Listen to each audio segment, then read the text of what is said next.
வாமா ரோஹிணி, எப்படி இருக்க? உன்னை பார்த்து ரொம்ப நாள் ஆச்சு. நல்லா இருக்கேங்க்கா, நீங்கள் எப்படி இருக்கீங்க?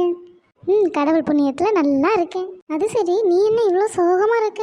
ஒன்றும் இல்லைக்கா, எப்பவும் போல் அதே பண பிரச்சனை தான். மாத கடைசியானா 5 பைசா மிஞ்சிறதில்ல. வீட்டு வாடகை, மளிகை சாதனம், குழந்தைங்களுக்கு ஃபீஸு அப்படியே போகுதுக்கா. கையில் ஒரு காசு கூட தங்குறதே இல்லை. நான் ஒன்று கேட்டால் தப்பாக நினச்சிக்க மாட்டீங்களே?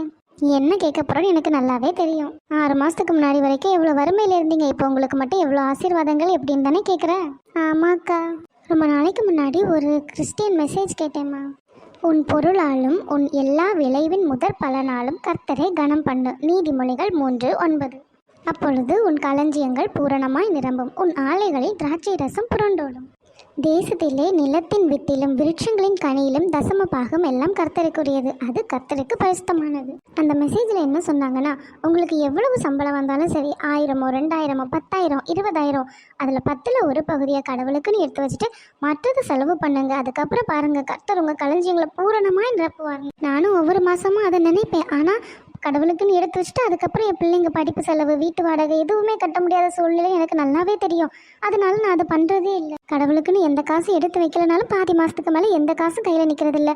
ஒரே ஒரு தடவை கடவுளுக்காக எடுத்து வச்சுட்டு தான் பார்ப்போமே, கடவுள் நமக்கு உதவாமலாம் போயிடுவாருன்னு எடுத்து வச்சேம்மா. அவரோட சம்பளம் 20,000 வந்ததும் வேலையாக 2,000 எடுத்து கடவுளுக்குன்னு வச்சுட்டேன்.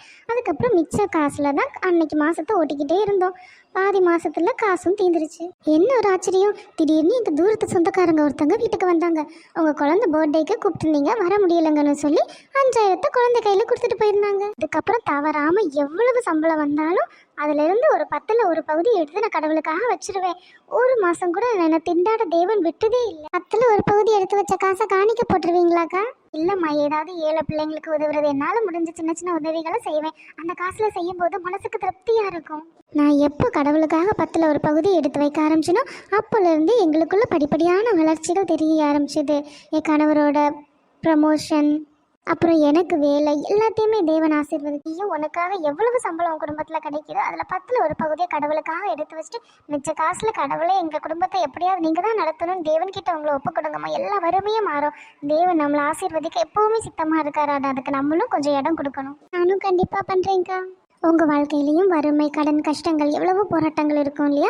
ஒரே ஒரு தடவை உங்களை தேவனுக்கு ஒப்பு கொடுத்து உங்கள் மாத சம்பளத்தில் 10ல் ஒரு பகுதியை கடவுளுக்காக எடுத்து வச்சுட்டு மீதி இருக்க காசில் அந்த மாதத்தை நடத்தி பாருங்கள். கண்டிப்பாக தேவன் உங்களை நடத்துவார். நீங்கள் நினைக்கிறதுக்கும் மேலாக நடத்துவார்.